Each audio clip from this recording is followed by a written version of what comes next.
अस्सलातु वस्सलामु अलैका या रसूल अल्लाह व अला आलिका व अस्हाबिका या नूर अल्लाह सल्लल्लाहु ताला अलैहि वसल्लम। मेरे भाइयों और मेरी बहनों, आज से इंशाअल्लाह ताला हम सीरत रसूल अकरम सीरतुन नबी सल्लल्लाहु अलैहि वसल्लम की एक सीरीज़ शुरू कर रहे हैं, जिसके अंदर इंशाअल्लाह ताला आपके सामने दर्स सीरत मुस्तफ़ा सल्लल्लाहु अलैहि वसल्लम दिया जाएगा और अल्लाह के रसूल के सीरत, अल्लाह के रसूल के अखलाक, आदात कैसी थी, वो सारी चीज़ें आपके सामने इंशाल्लाह हम स्टेप बाय स्टेप रखने की कोशिश करेंगे।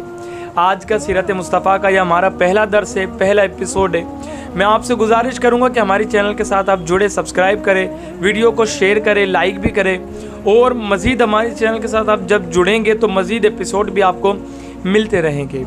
आज के एपिसोड में हम बात करेंगे कि अल्लाह के रसूल अलैहिस्सलातु वस्सलाम के आबा व अजदाद के अंदर कौन कौन थे और इसी के साथ साथ अल्लाह ताला ने अल्लाह के रसूल अलैहिस्सलातु वस्सलाम को क्यों अरब ही में भेजा, अरब ही में पैदा किया और अल्लाह के रसूल अलैहिस्सलातु वस्सलाम के इस दुनिया में आने से पहले अरब किसकी इबादत करते थे, वो पोजीशन क्या थी, उनके आदात अखलाक कैसे थे, सभी कुछ आज हम इस वीडियो के ज़रिए से जानने की कोशिश करेंगे।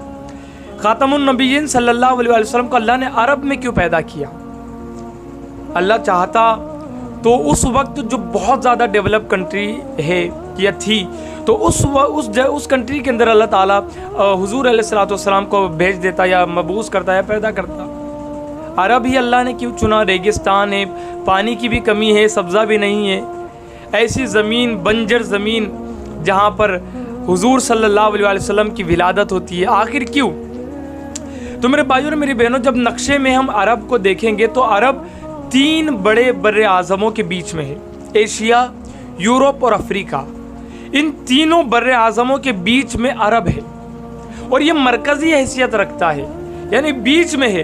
अगर मरकज़ी हैसियत अरब की है तो अल्लाह रब्बुल इज़्ज़त की हिकमत यही है कि अगर तीनों बड़े बर्रे आज़मों में आसानी के साथ दीन इलाही को अगर पहुँचाने की बेहतरीन अगर कोई जगह है तो वो अरब है, इसलिए कि अरब एक मरकज़ की हैसियत रखता है। और अगर उस वक्त के हालात देखेंगे तो तीनों बर्रे आज़मों से ताल्लुक़ अरब का था, आना जाना था, यानी आसानी के साथ आना जाना हो सकता है और ताल्लुक़ भी कायम है, आना जाना हो सकता है, ताल्लुक़ भी कायम है, तो आसानी के साथ उन तीनों बर्रे आज़मों के अंदर इस्लाम पहुंच सकता है। यही एक हिकमत इलाही है, वल्लाहु आलम। हम जो पढ़ते हैं और किताबों का मुताला करते हैं तो ये एक हिकमत नज़र आती है। दूसरी एक हिकमत ये कि अरब की ज़मीन बंजर ज़मीन, अरब के लोग गरीब, लेकिन अल्लाह रब्बुल इज़्ज़त ने जब अपने रसूल को भेजा तो आज का अरब अगर देखना हो तो आज का अरब देखो और उस वक्त का अरब देखो। आज का अरब अमीर है, उस वक्त का अरब गरीब था। ये रसूलुल्लाह सल्लल्लाहु अलैहि वसल्लम के कदमों की बरकत है कि हुजूर के कदम उस अरब की सरजमीन पर क्या पड़े, अल्लाह रब्बुल इज़्ज़त ने सारे अरबों को कामयाब कर दिया। वो बंजर ज़मीन थी, आज बड़ी बड़ी इमारतें वहाँ पर, अल्लाह अकबर। तो ये हिकमत इलाहिया है। मेरे प्यारे आका सल्लल्लाहु ताला अलैहि वसल्लम के प्यारे दीवानों, अल्लाह के रसूल अभी इस दुनिया में नहीं आए थे बस ज़ाहिरी तौर पर। अरब के अखलाकी जो मामलात थे और दीनी जो मामलात थे वो बड़े बिगड़ चुके थे। अखलाक के मामले में अरब बिल्कुल नीचे गिर चुके थे। कोई ऐसा गुनाह बाकी नहीं था जो अरबों में नहीं पाया जाता था। अरब लड़कियों को अगवा करते थे, बच्चियों को जिंदा दरगोर कर दिया करते थे, जुल्म करते थे, ज़्यादती करते थे, लड़ाई झगड़े में तो सालों साल इनके गुजर जाते थे। बाप दादाओं के कसीदे ये पढ़ा करते थे, शराब पीते थे, जुआ खेलते थे, जिना करते थे और कोई गुनाह बाकी नहीं था अरब। और जिहालत इतनी कि अरब ने हर मुज़ाहिर फितरत को अपना खुदा माबूद बना लिया था। सूरज उनका खुदा था, चांद उनका खुदा था, सितारा उनका खुदा था, दरिया उनका खुदा था, पहाड़ उनका, दरख्त, हर चीज़ की वो इबादत करते थे। और हद तो ये कि अपने हाथों से मुजस्समे बनाते और उन मुजस्समों की इबादत किया करते थे। अपने मामले उन मुजस्समों के सामने ले जाकर के रखते थे। बिल्कुल शिर्क वो करते थे, मुशरिक बन चुके थे अरब।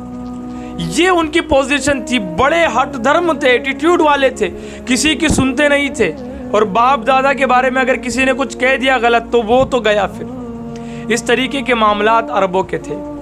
अल्लाह अकबर। और ऐसी सिचुएशन में अल्लाह रब्बुल इज़्ज़त ने हुज़ूर अलैहिस्सलाम को मबूस किया। बानी काबा हज़रत इब्राहीम खलीलुल्लाह अलैहिस्सलाम के बेटे हज़रत इस्माइल, जो कि हज़रत हाजरा रज़ियल्लाहु ताला अन्हा से हुए। हज़रत हाजरा को और हज़रत इस्माइल को हज़रत इब्राहीम ने मक्का मुकर्रमा अता किया, अरब अता किया था मक्का मुकर्रमा, वहाँ पर छोड़ करके चले गए थे। हज़रत बीबी सारा रज़ियल्लाहु ताला अन्हा से हज़रत इसहाक पैदा हुए। हज़रत इब्राहीम ने हज़रत सारा और हज़रत इसहाक को मुल्क शाम अता किया।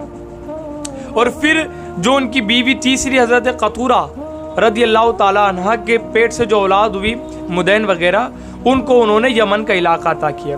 हज़रत इस्माइल अलैहिस्सलाम के 12 बेटे हुए और अल्लाह रब्बुल इज़्ज़त ने हज़रत इस्माइल अलैहिस्सलाम के औलाद में इतनी बरकत अता फरमाई, इतनी बरकत अता फरमाई कि हज़रत इस्माइल अलैहिस्सलाम की जो औलाद थी वो पूरे अरब में फैल गई, और इतनी फैल गई कि मगरिब में मिस्र तक पहुँच गई, जुनूब में उनके खेमे यमन तक पहुँच गए थे, और शुमाल में उनकी बस्तियाँ मुल्क शाम से जा मिली थी। इतनी बरकत अल्लाह ताला ने हज़रत इस्माइल की औलाद में अता की। हज़रत इस्माइल की औलाद में एक फ़र्जंद हुए जिनका नाम कैदार, जो बड़े नामवर हुए, और अपने बाप दादा की तरह इन्होंने काबतुल्लाह की खिदमत की, और जिसको तौहीद की पहले दरसगाह कहते हैं काबतुल्लाह, उसकी वो खिदमत किया करते थे।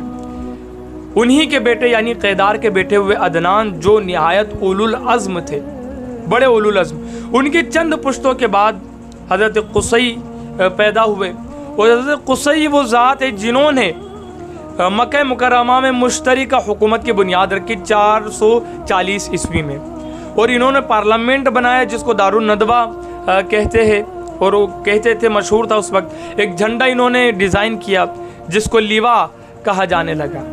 हज़रत कुसई के बाद उनके जो फ़र्जंद हुए हज़रत अब्द मुनाफ, वो अपने बाप की जानिशिन हुए। हज़रत अब्द मुनाफ के बेटे हाशिम, हाशिम के बेटे हज़रत अब्दुल मुत्तलिब, या के बाद दिगर वो जानशीन बनते गए।